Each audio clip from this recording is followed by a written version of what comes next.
In the last 1.5 months or so, since the COVID-19 struck Kenya, the government has come out to put out measures, guidelines on how to combat COVID-19. We started at a number that kept on rising. It still is keeping on rising. But the successes of healing are many, are encouraging. What is making the graph not to come flat, not to flatten the graph, is what we aim at. All of our citizens and the governments across Africa, and especially in Kenya, is to work hard, hand in hand with the government of Kenya and with our governments in Africa to make sure that we flatten our graphs. The graphs must be flat, must be flattened. But what can bring these graphs to go to flatten? It is the behavior. It is the change of mindset. It's the hearing and adhering to the principles, guidelines that have been set by the Ministry of Health and the ministries of health across Africa. Kenya does not stand as an island. The biggest problem and the problem that is coming out of the Kenyan COVID-19 programs is the lack of civic education, is the lack of incentives, the very fact that we are going back to our old customs of impunity. The custom of impunity, the habits, the eating habits. These are the habits, the walking habits,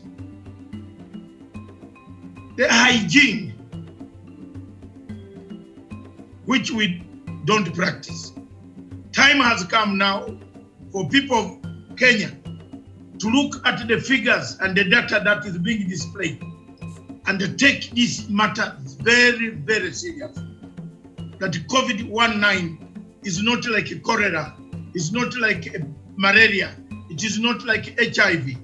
It is a virus that is in air, that needs these guidelines, that touches surface, that every surface that you move, you use, every surface that you sit on could be with COVID-19. And therefore, it is upon you as a citizen of this country to look at and to look through the guidelines, abide by them, listen to them, don't break curfew, don't go to a restaurant and take one sausage, 2 beers, one, another one, 2 beers, another one sausage.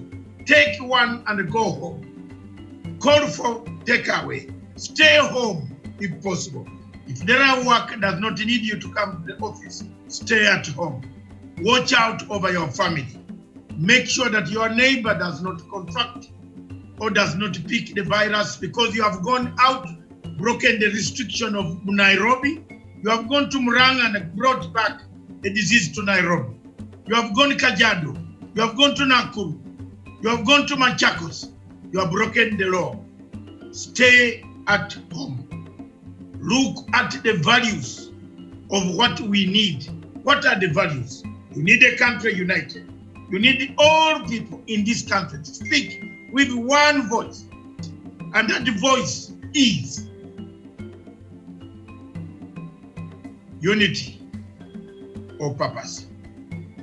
This morning, without unity or purpose, days to come, you cannot conquer COVID-19.